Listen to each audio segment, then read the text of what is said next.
went on now. I was really going in depth with this album. And then I was running into my idea, Western styling. Actually, I accidentally spelled it wrong on platform, so now I got it to get re-edited to spell it right. So if it's spelled wrong, that's why. But I was looking depth into Western styling, and I'm like, I really like this song, this idea and everything, because like it represents my life, it represents my country style, it represents all of that, like my whole country living, loving life, and that's just how I forever born and raised will always be country. No matter where I go, no matter what I do, I'm always a country girl, forever. But and I was like taking that idea, and I'm like, I should make it into a cool song. So I was really thinking hard. It was originally going to be called Western Edge, but I was like, maybe I won't, because the store I got my hat from is called Western Edge, and it's down in Fort Dodge, Iowa. I think there's one down in Ames. Yeah, down in Ames, Iowa. And I know there's a few of them around here. I think there's one in Storm Lake too. Can't remember. But I was really thinking hard, and I'm like, this would be a cool song. I had one idea format to this song, but it didn't work out. And then I went back and I redid it again, and I'm like, I really like the idea, because the song of that version that I have now was the last ending version of it. I did a few versions of it before I got the right version of it. And I edited it, got it good, and I'm like, I really love this. Really, really love this. And I was like giving me that Lainey Wilson vibe, because that song is so Lainey Wilson. I'm not even kidding. That Western styling song, my song, is so Lainey Wilson, and I have a feeling one day she would want to use that song. Like literally, honestly, if she would, I'll let her use it. I'm totally. I'd be fine with that. I'd be happy with that. It'd be really cool, and it just gives off her vibe. It's really her. It's a lot of Lainey in that song, and then I was going through more of my album and more of these songs, and then Off Saddle came along, and then a lot more songs came along. Cowgirl on the Beach, I was kind of like, the idea came from Brooklyn. She gave me the idea of that album, that song, and I one day was like, I really want a beach song. Like a beach vibe, something different, something that's out of the box, something that's out of my comfort zone, something that's not that I wouldn't normally do, but would just be fun to do. And I was like, let's do a tropical beach song. I really want to do something vibey, and it gives the summer vibe, because when you think of a beach, you think of summer. And this whole album's like summer themed. And I was really talking to her, and she's like, why don't you do Cowgirl on the Beach? And I'm like, that's a good idea. So I just kept it in my mind. I did stay silent, because I tend to do that. If somebody gives me, like, it gets me inspired or gives me an idea or just anything, and I start writing, I get dead on quiet. I am very quiet. Like, if I get myself into my writing mode, or I get myself into my inspiration mode, or my inspired mode, or just anything, I'm like just sitting there and I'm just thinking. That's what I'm doing. So if I go silent, that's why I'm just so inspired that I'm like, I have to write this down. And me can't multitask. When I'm writing or typing, if I'm texting someone and I'm typing, or if I'm writing a song or just anything, I can't talk and write at the same time. It's really hard for me to multitask. I have such a hard time doing that. I used to be able to do it, and now I can't do it anymore. But if I end up going, yeah, okay, and I go silent, that would be why. I'm just in my writing or my inspiration mode, or I'm just texting someone and I'll tell you after kind of thing, because it's hard for me to talk and type at the same time. I can't do that. Multitasking is not easy for me. And then going on, my song Mason Jar Lemonade, I was coming up with that one day because I was like, I was actually drank lemonade that day when I made that song. I'm not kidding. I was thinking of my everything, and I was like, lemonade. It's yellow. It has the idea, the theme to it. And usually when you think of lemonade, you think of summertime. Because that's normally when I drink lemonade, is in the summertime. I'm very seasonal with a lot of things, I'm sorry. When it comes to hot cocoa, it has to be in the winter. Because I will not drink it if it's dead on hot outside. Why when it's dead hot? But it's the same with lemonade for me. I have to drink it when it's like hot outside because it's just refreshing for me in the summertime than it is in the wintertime. But now I was going on and I was thinking, Yellow Dress, that would have been a cute song. So I was coming up with the idea, I was writing that, I was doing that, getting that channeled. And then Iowa Girl came along. Well, actually, Iowa Girl came along before Yellow Dress, but yeah. And then there's one thing. There was a time point I was going through something with an old friend that I'd known since for a long time, and something just happened, something just went down the hill, and now I've gotten to where I'm done giving chances, I'm done with all of that. And I was really thinking of how I was treated, how I was brought, how everything was brought up and everything. And I was thinking of a song, and I'm like, Hidden in the Dark was one. And then after that, I was like, Cold Shoulder. Because I was literally given the cold shoulder. I literally was. I was literally given the cold shoulder after all that. And when I was thinking long and hard, I was writing that song, and then I put the song together, and then I did that, and then I was like, that song it has to be heard. It has to be out. That the whole concept of that. Alongside that, and then one day, I was actually listening to JoJo Siwa one day on this one song. The song "Still Me," that's Standing Strong.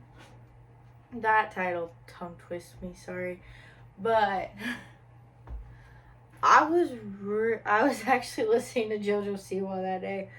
I don't know why.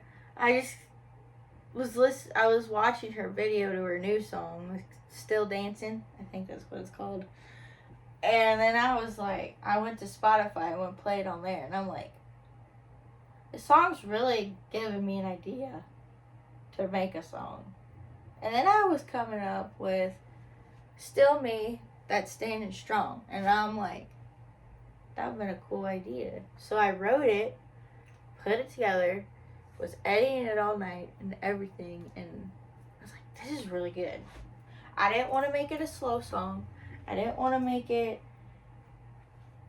a sad song. I wanted to make it fun. I wanted to make it an upbeat song and all that.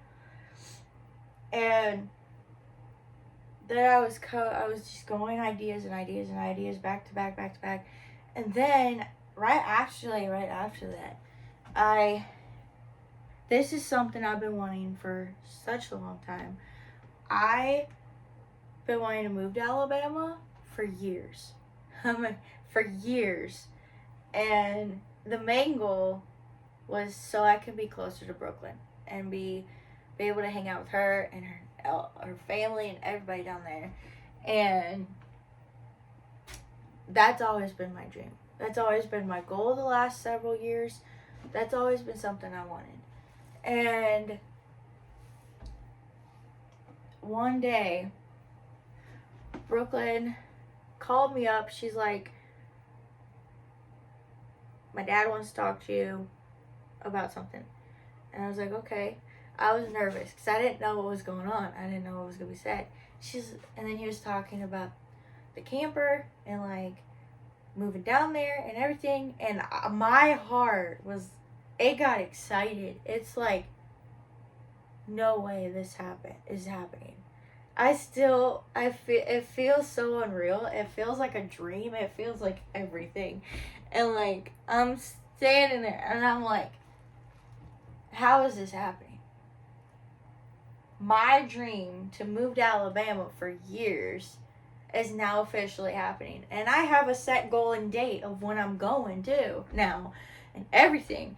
And it got me so excited. And I'm like, I can't believe this is happening. And I was like, I need to make a song about this. And I made a song. It was originally called Alabama. But then I was like, I want to add a little more to it. So I added dream onto the title of it.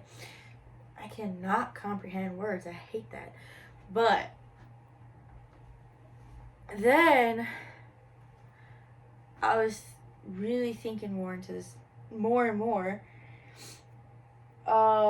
There was one day, I have to tell you the idea of how I came up with Written in the Sun. So one day, this was way back in January. Yeah, January. And I was really thinking of a song, and I was like listening to Written in the Stars by Girl and Dreamcatcher, which was Dove Cameron's old band with her ex-boyfriend. And I was listening to that song, and I'm like, written in the stars, written in the galaxy, this. And then I was really thinking, written in the sun. Because no one's never done something like that before. And I was really, and I was thinking of my friend too. And I was like, I really want to make a song that's for him. Like, to him. And call it Written in the Sun. So I came up with the idea. I wrote it all night long that night. I did all that. And then I put it together. I made it. All of that. I recorded it and everything. And I showed Brooklyn it. She loved it. There was actually a few versions of this song. There was a few versions. But the version I have now was just the set done deals version. It was set, it was done, it was perfect. It was what I wanted. The first version, I believe I still have that version. It is so beautiful. It still has that melody in that format, but it was made in a different way. Baby, you and I are written in the sun. A story starts with the horizon. Turn the page, it's a galaxy of daylight. A love never dim and dark in plain sight. It was like, I still have that whole concept. I was just thinking of that melody and thinking of that concept, and I'm like, that's really sticking. That's really hitting. That's really sticking to me. And I just sat there listening to the song, and then I made a little clip of it, posted it on TikTok, and then one night, my friend that I actually wrote the song to, and I got on and he commented to it, and I did not know he did after a little bit. I did not know he did. And then I was going on, and I was like, he heard it.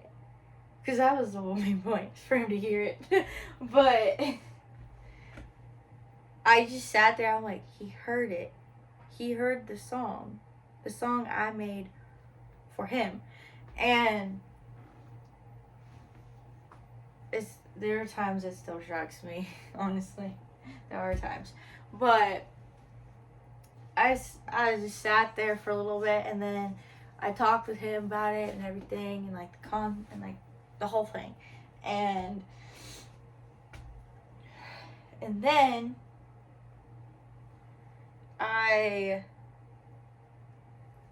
trying to think, sorry. And then I was going into it more, and I was writing more songs, and then I came up with a lot more to it. One day, I was thinking about pink one day, and then I was thinking about blue. I'm like, blue sky, no. Pink dress, no. Pink something pink. And then I came up with pink spirit. I'm like, ooh. So that clicked. And then I was thinking of blue, and I was like, blue sky, no. Blue this, blue that, no. Blue eyes. It clicked too.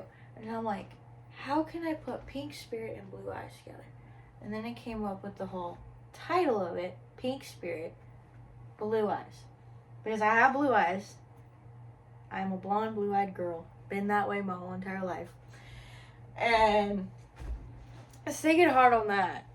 And then I was coming up with the song. I was coming up with the concept of it. I was coming up with all that, the lyrics, everything. Sorry, my eye is driving me crazy. But I was thinking of all of that. And then I got into writing the song, putting it together and everything. And it was originally an upbeat, fun song. But then it didn't work out the way I was going to. And then I was like, you know what? Let's slow this song down a little bit. Let's get it to... And now the version it is now is the version I kept. There's a few versions on every song, honestly. But... And then... I was actually getting into I was on TikTok one night. And I saw this guy. He was, like, dropping flowers to the ground, and he stomped on them because a girl broke his heart and everything. And after watching that video, I'm like, that's giving me a song idea. Give me a song idea. It was originally, this is where Treat a Good Man came into. It was actually originally called Flower, Don't Let the Flowers Die. Or Flowers Bought. Or Flower, it was something flowers. Was originally what it's called, or roses, something with at least flower in it. And I was like, maybe change it up. And then I came up with Treat a Good Man Right. And I'm like, there's always a saying of how a man should treat a woman, how a woman should be treated right, how this and that. And then I was thinking, what about the men? You talk about the women, but what about the men? Like, there are good men in this world that should be treated equally too. What about them? So I was really thinking of a song, and I'm like, treat a good man right. Be his everything. Show him love and affection all the way. Like, I was really, really thinking hard on that. And this whole song, it really gravitated a lot, because there's just a lot to it. And I'm like, if they could write songs about how a man should treat a woman,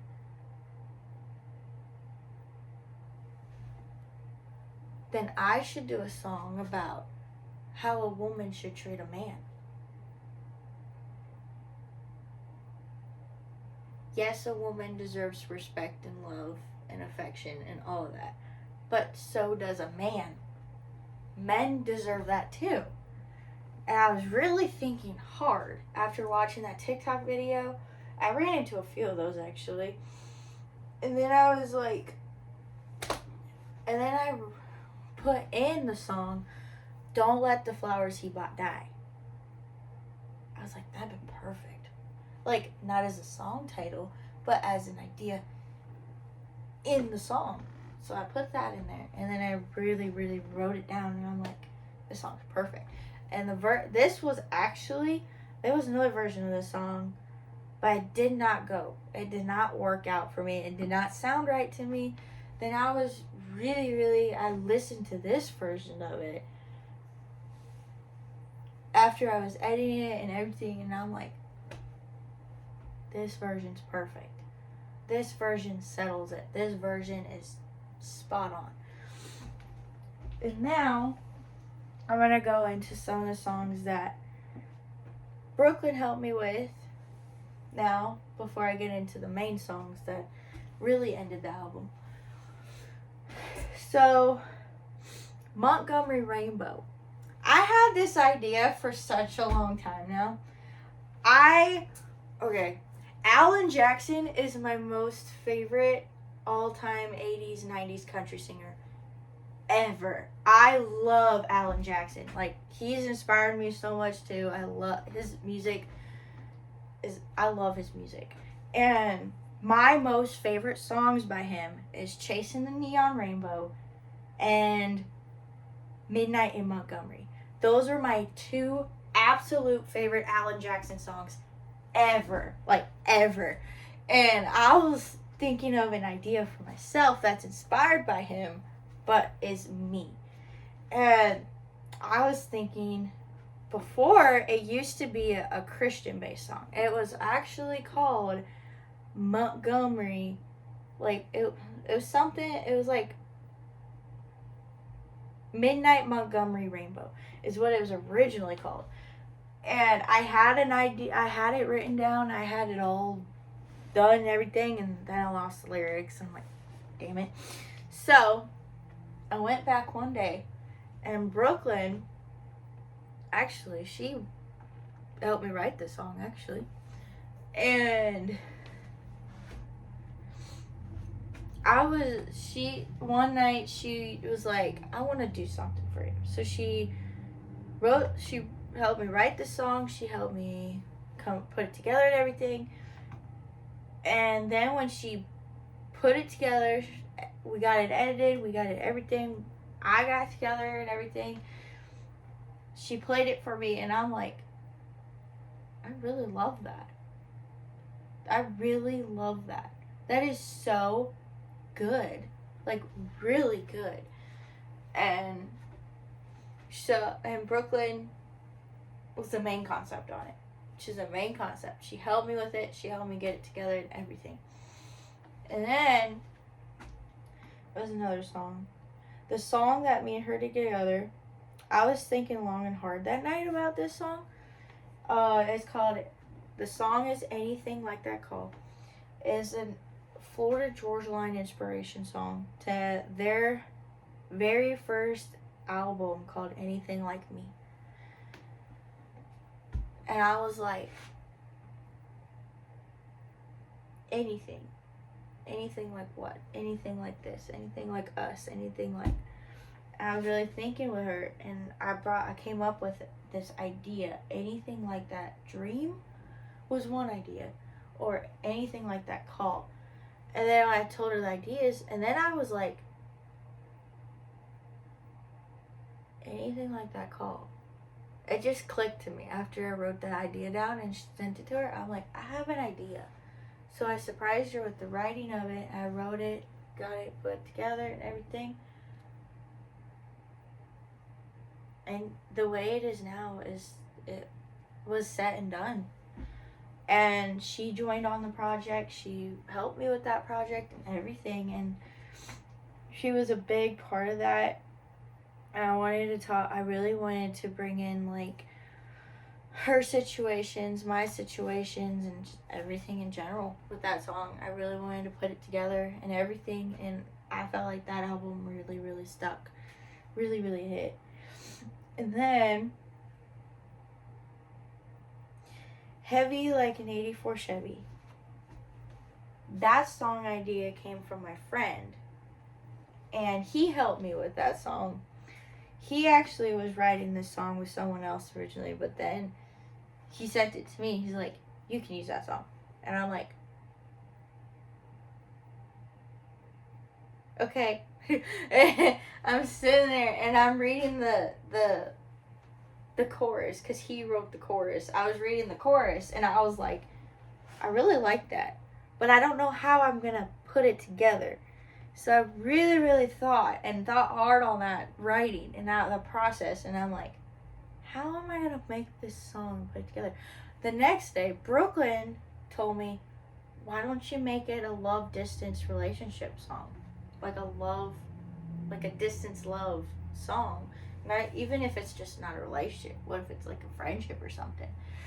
And I'm like, long distance love, that would have been perfect for the idea. So I was really like brainstorming, writing, came up with some ideas, and I'm like, and then the way it wrote now, that was the way I put it, and I kept it, and then I put it together and everything, and it was just perfect. It just came out so well, good, and like really good. It just came out really good.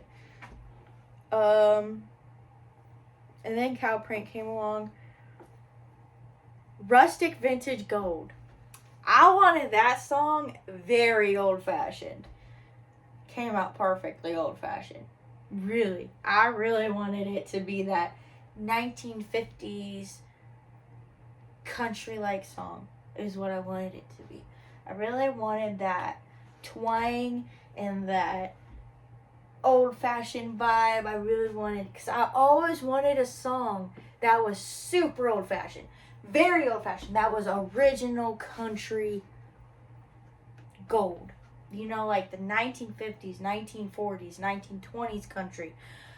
That's what I was looking for. I always wanted a song like that. Something that old fashioned vibe, like that. Gives you that vintage, that gives you that raw, real classic country. Everything. And I really was thinking hard, and the way the song went was the way it was gonna stick. And I was on the phone with Brooklyn that day when I was playing it, and I just love it. It just came out so perfect. I love that song. That's one of my most favorite songs I ever created on this album. I just love that song so much. Then I was coming up with Wild West Dreams, Drippin' Rhinestones. I actually got the idea from Brian Kelly and Tyler Hubbard on this. I was listening to Get Your Shine On by FGL that day, and they mentioned something about dripping rhinestones in the song, and I'm like, dripping rhinestones. That'd been a good idea. So I was writing, I was brainstorming, and Brooklyn actually helped me with this song too. And I was putting it together and everything, and she was helping me put it together, and it just clicked. It just gave off that whole Florida Georgia Line inspiration vibe, but it also gave off that me. It gave off who I am and like how I am. I was like, this is perfect. This is a perfect song. That's just so perfect. It's spot on. And then a lot of my songs, so One Rose, One Daisy is written for my friend. I wrote it for him. And I was actually listening to Jelly Roll's song Thorns that he made for his wife that day. I'm like, Jelly Roll's really inspiring me there. He's been inspiring me a lot lately too. But I was listening to Jelly Roll. I love Jelly Roll. He's so awesome. But I was listening to him and I was like, he makes me want to write a song. So I wrote, it was originally called Rose Daisy. I was like, Then I came up with One Rose, One Daisy. I'm like, it's perfect. So then I was writing an idea and a concept, and like I was really getting this inspiration on that. I really wrote it towards my friend. that I'm really close to. So I came up with the song and I wrote it, I put it together, and this is perfect. I just love this song. It gives off that Beauty and the Beast vibe, but it also gives off everything. Just everything.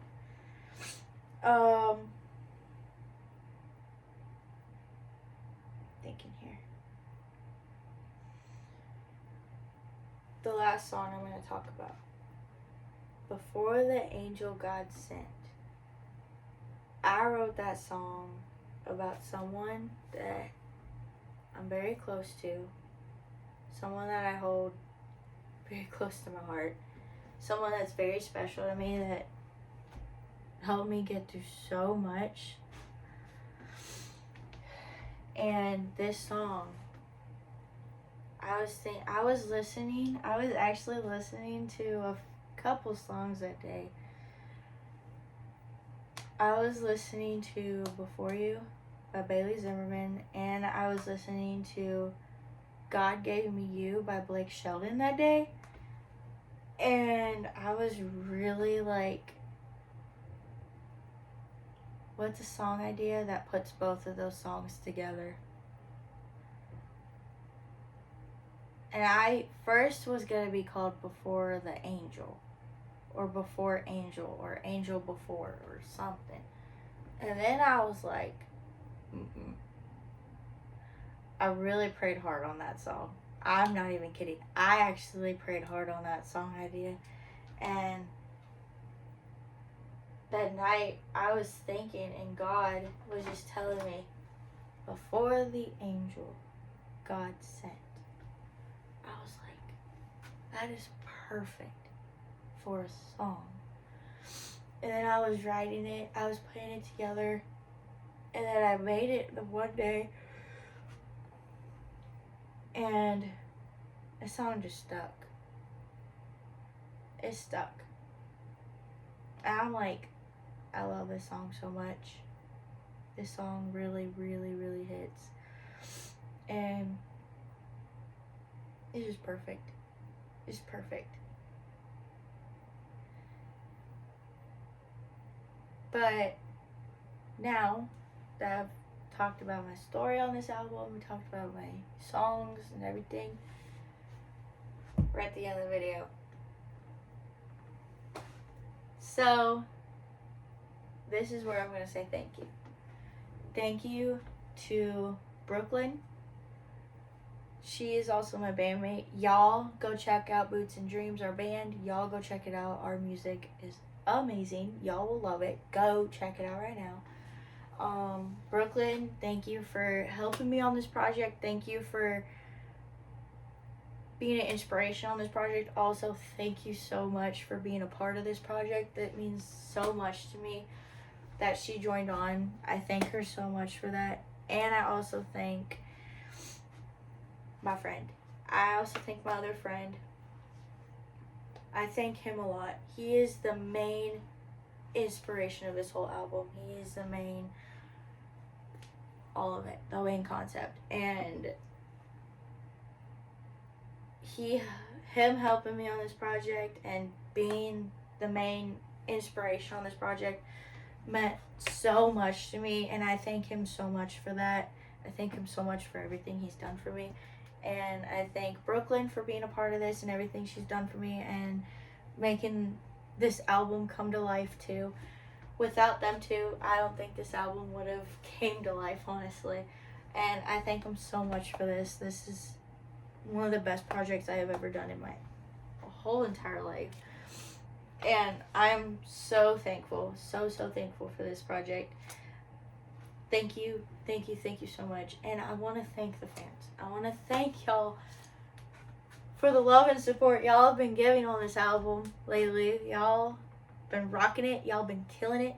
I know I just put it out yesterday, mainly, and also on YouTube since Monday, but thank you so much. Y'all have been rocking it, and I love y'all too so much. Y'all, if it wasn't for the fans, I wouldn't be where I'm at today. Y'all are what makes everything possible. Y'all are what makes my dreams come true. Y'all are everything. And this, it just means the world to me to have such incredible people that is inspired to listen to my music, that is inspired by my story, that can really gravitate and have a perspective on my stories and everything. Like, thank you from the bottom of my heart. Thank you so much, everybody. Y'all made this album come to life. Y'all have made this album come to into depth and everything. And I thank Brooklyn for everything, being on it, being a part of it, being everything. I thank her so much for this. I couldn't have done this album without her. She helped me so much on this album. She did so much on this album with me, and I thank her so much for it. I want to thank my friend. I want to thank him. I want to thank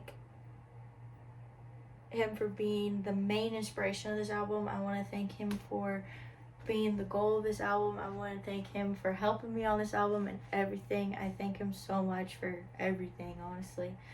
And I'm so appreciative. I'm so blessed. I'm so honored. And y'all go check out my album, Sunshine Dreamer, out everywhere now. Y'all go check it out. Y'all create dances on TikTok to some of my songs, or all of them, no matter what. Y'all, love y'all. Peace.